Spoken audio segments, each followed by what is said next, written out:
Hey, Jonathan from Buffalo Modular, and I'm here on Grand Island, and behind me is one of the houses from our City Series. And now this one was done very, very custom, which is a great example because it shows you just how custom you can get with your home. The home has been completed now, and you can see there's an attached garage and there is a covered porch. The total interior living space square footage is over 2,200 square feet. So let's take a walk through and see what this owner did with their house.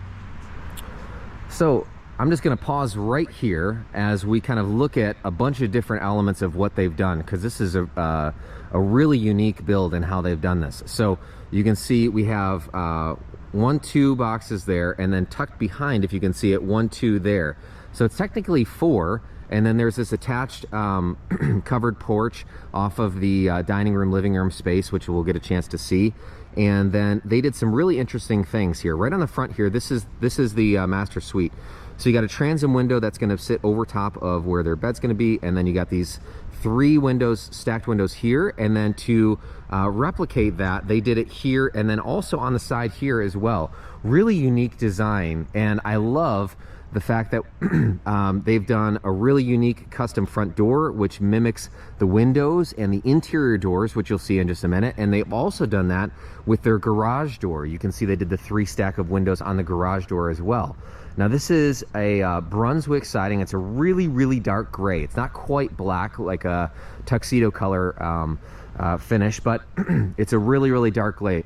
What I like about it is that it gives you the opportunity, if that's something you're looking for, to be able to actually see the black accents on here with the windows and the trim, soffit and fascia and all that sort of stuff. They got these really cool vertical narrow lights on either side of the garage door, which are pretty awesome.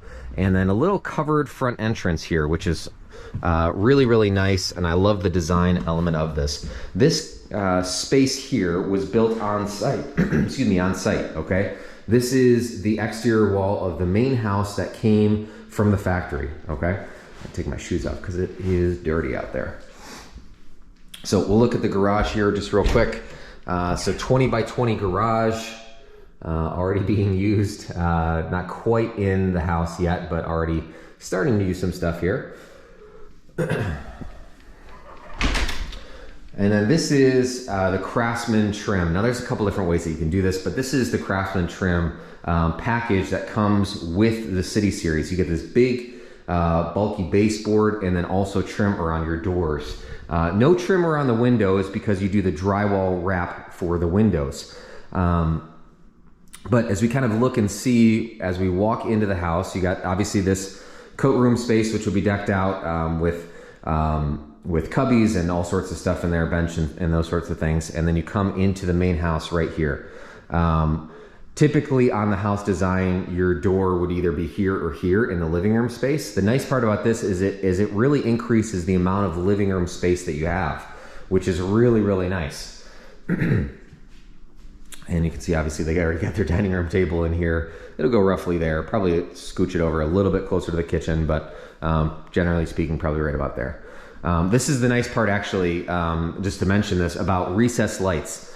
When you get in an open concept like this, it becomes really ambiguous and difficult to place exactly where your table's gonna go, exactly where your living room furniture is gonna be. So just kind of blanketing it with recessed lights becomes a really great option, so you're not limited to that. Because picture a pendant or chandelier over top of the dining room table. Well, then you have guests over and you move the table. Well, now the light's not over top of the table. Or say maybe you realize, shoot, we didn't really space that quite how I was thinking. I actually want to move it over a little bit, and now it's like 6 inches off, which is super frustrating for for those type A sorts of personalities where you have a light that sits right here, you know? So this becomes a great option when you have an open concept. Definitely something to be thinking about. Give you a chance to see these windows from the inside as well. They're a crank out window, these 3. This was, like I said, this was a custom decision. These are actually different window as well. These windows specifically, which we could do these with the standard windows with the City Series, which are still the black finish and all of those sorts of things. We can do some, basically all the same things and stuff, but these windows specifically are Marvin windows, just due to some special circumstances between the owner and Marvin. But again, coming through, you have your dining room space, you have your sliding glass door off of this, big huge window over here as well. So you kind of get to look out. I mean, at some point in time, there will be some grass and some landscaping and stuff in here. This is actually wetlands that sits here. We did a separate video on this related to the septic system, which Jeremy did with the excavator, which was really, really great. Should take a look at that as well. Kitchen space here, which is really nice. Small island. They didn't elect to do any overhang here, which, you know, I don't really think it needs it for this particular layout, this particular setup, because obviously you're not going to lay it out here. You're certainly not going to bump it over this way. So really the only spots that you could even consider doing one in this layout would be right here, which, I don't know, might look kind of silly to do it there. And on top of that, your dining room table is right here. So what would be the point, I guess, right? But either way, you got these nice quartz countertops, tile backsplash, and sinks and faucets were all done on site. Cabinets were installed in advance from the factory. These are the same style cabinets that we did in Corner House, just for perspective's sake, for if you want to go back and watch that video as well, or look at some of the finished photos from that. It's one of our model homes. And just point out a couple things that they did here. Again, appliances are done on site, but prep work is done in advance. So they did a microwave under the countertop, which people have varying feelings about. Nice big fridge here. I think it's a standard size. It just looks big. I think it's just because of how the doors are laid out that they're not the same size. That must be playing tricks with me here.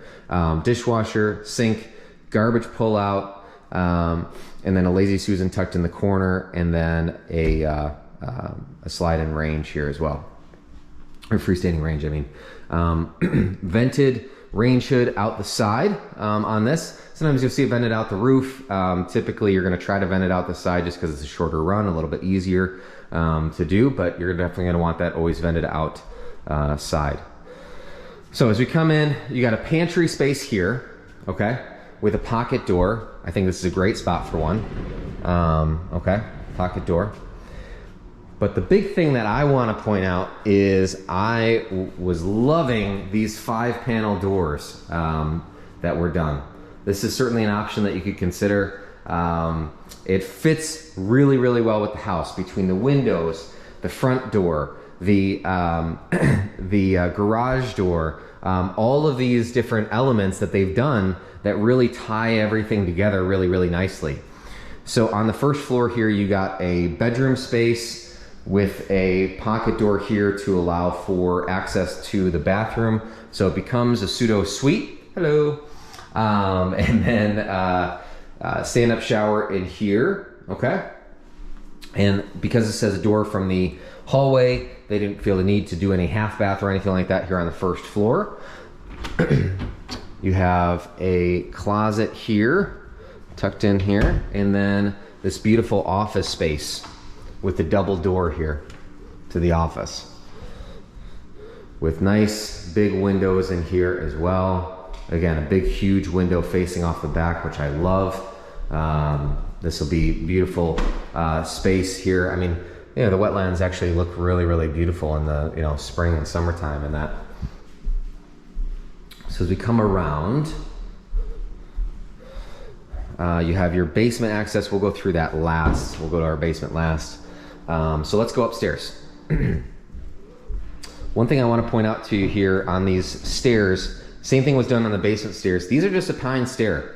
So this is certainly an option that you could consider doing for your build, and just staining the pine stair. I mean, typically people that are thinking about staining or doing some sort of an upgrade to their stair instead of just carpeting it or something like that would think about doing maybe an oak oak tread and riser instead, but the pine I feel like stains really nicely. So certainly just a simple option that you could consider doing to, you know, cut down on some of your costs. So as you come up your stairs, you got laundry space kind of open to all 3 of these bedrooms that are up here.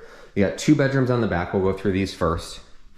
So you transition, you got carpet in here, nice big transom window, and double window off the back. Okay. And they elected to do, this is just something to consider, they elected to do recessed lights instead of a overhead light in there. So they got recessed lights in all the corners, kind of blankets the space, and then a double door for this closet. Again, those 5-panel doors, really love those. And then you got the other bedroom over here. This has a little bit bigger closet. The bedroom itself feels a little smaller. But you got the walk-in closet here, okay? There's your access to up above. It's a good spot to put it. You always gotta be thinking about where that's gonna go. You got your linen closet here, which they're gonna do solid shelves in a little while. They're gonna put some solid shelves in there. And then here is your hall bath for these back 2 bedrooms. Tile floor in here, and just a simple tub shower insert. Here's a pretty clear example of a tub shower insert that you could do. And then just a large pane of glass for your mirror. Certainly do other things. Mirrors are gonna be done on site. They're not gonna be done from the factory. This homeowner specifically, I'll point this out as well. This homeowner specifically had all their flooring done on site, okay? The carpet, tile, and this floor in here as well. This is a really, really nice plank floor that was all done on site because they used a local supplier. Certainly have your vinyl plank or tile done in advance from the factory, but sometimes it just doesn't make sense based on what you're trying to do and what you're trying to, the look you're going for and those sorts of things. So this tile shower was done from the factory, and they got elected to do a bigger tub, nice big soaker tub in here. Kind of a unique setup. I don't see that us do that very much. And then a bigger vanity with a single sink. This is always what I would vote for rather than doing the double sink. I think in your primary suite, doing the double sink just feels like you lose a lot of counter space. So that's really most of what I'm thinking about. A lot of windows in this master suite, right? A lot of windows. Double window, the triple stack of windows, transom window, and a double hung window over here on the side. It's gonna let in a ton of light in here. And then they actually didn't do, believe it or not, no door on this closet. No door, okay? So the reason they did no door, because we worked through this quite a bit, there's not enough wall space to do a pocket door, which this would have been a perfect spot for a pocket door, okay? And they didn't want it to swing out into the bedroom because they wanted to be able to use as much of the bedroom as possible. So if it's swinging in, then you're gonna lose some of this hanging space, which is, gonna make quite a bit of difference if you just limit this to 2 instead of 3 walls for your hangers. So here's our second floor. Let's go down to the basement. So as we go down to our basement, again, stained pine stairs, just a simple pine stair, nothing overly fancy, but you stain it, it looks really, really nice. So you got your panel box over here. This is a 9-foot wall.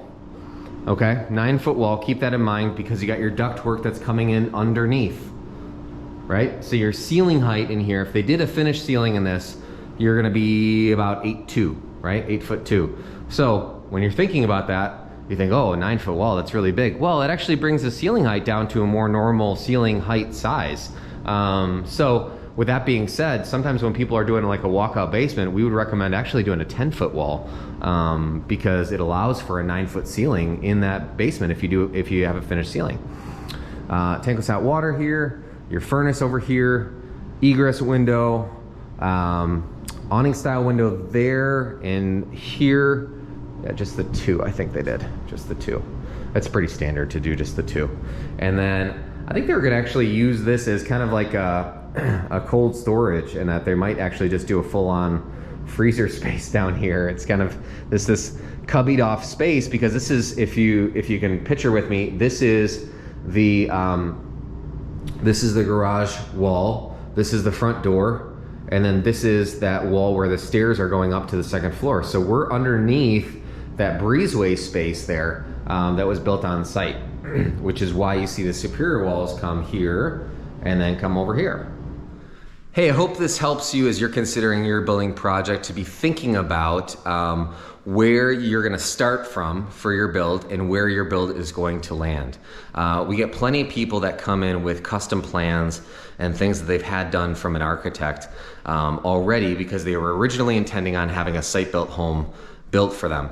And then they went to talk to a contractor, a general contractor, about building the home, and they said, well, give me plans and then I'll give you the price for a home. So they went and paid for plans to get done, and then they realized the house is way more expensive than they can do. So then they come talk to us and talk about building something through modular means. So for this particular starting point, we didn't start with a set of architectural plans and then modify it. We actually started with one of our own plans, that City Tall 1600 that you'll see on our website, very similar to Corner House. That was our starting point. And then we said, well, we want to actually add on a large office space. We want to add on this. We know we're going to do a garage. We know we're going to do this porch. So the on-site structures were enormously important to the overall design of the home. They played a significant part in that build. So this is something that you want to consider when you're building. We will go through all the prints with you, not just the modular prints, but we will go through your garage prints, your basement prints, and your porch prints with you. We can do all of those things, okay? Now the modular prints are the ones that need to be done first, but we can look at the overall design as a whole while the modular prints are being worked on to ensure that the overall look of the home is exactly what you're looking for. Obviously this home, if you're just looking at the modules and that's it, and that's all you have to work from, is really hard to picture how this is actually going to all look together. So that's why having that whole design together in the initial design and planning phase is really, really helpful. Now the modular prints are the ones that have to be completed first, and then from there you can complete the local prints for things like your basement, garage, and porch. This one specifically was Superior Walls, so Superior Walls will do their own set of prints for it, but we helped in the initial planning of what that design was going to be. So hope this helps you as you're thinking about your own build. Maybe it's custom, maybe it's not, but either way, this at least shows you that when you think and you're looking at a plan, you say, I wish I could move that wall just a little bit. You know that we can certainly do that. So in terms of costs and the cost implications to do those things, what you would pay for is the change itself. What are you changing, not paying for changing something, if that makes sense. For example, just a real simple example, if the house has 13 windows and you decide you want 14 windows, you would pay for the additional window. You wouldn't pay to make a change to the plan. You would pay for what the change is that you are making, which usually means most of the floor plan changes, when you look at moving a wall here or there, maybe eliminating a bedroom, maybe adding a bedroom, those changes really have no effect on your overall cost, because you have to remember that the house isn't built yet, right? So planning those things now is the right time to be planning those things. So let us help you through the design process as you're thinking about your build. We want to get a good starting point, a good launching off pad to feel comfortable moving into that planning and design phase, so we have a good understanding of what our costs are going to be and where that's going to land. But at some point in time, we need to start actually drawing something. So that's where we would start with our planning and design phase. So the initial step that you need to figure out is what exactly is it that I want to build in a general sense? What do I want to build? And what's the cost implications of building that? Is that something that I can do or not do? And if it is, then let's jump into the project. If it's not, then let's figure out what maybe a better starting point would be for you. And then you can obviously decide if that's something you want to build or not, right? So please reach out to us. Feel free to leave some comments below on things that you like, things that you don't like about this, maybe some things that I passed over without realizing that I did and didn't answer certain questions about this particular build. Feel free to leave comments so that we can answer your questions. As always, reach out to us about your building project, and thanks so much for watching.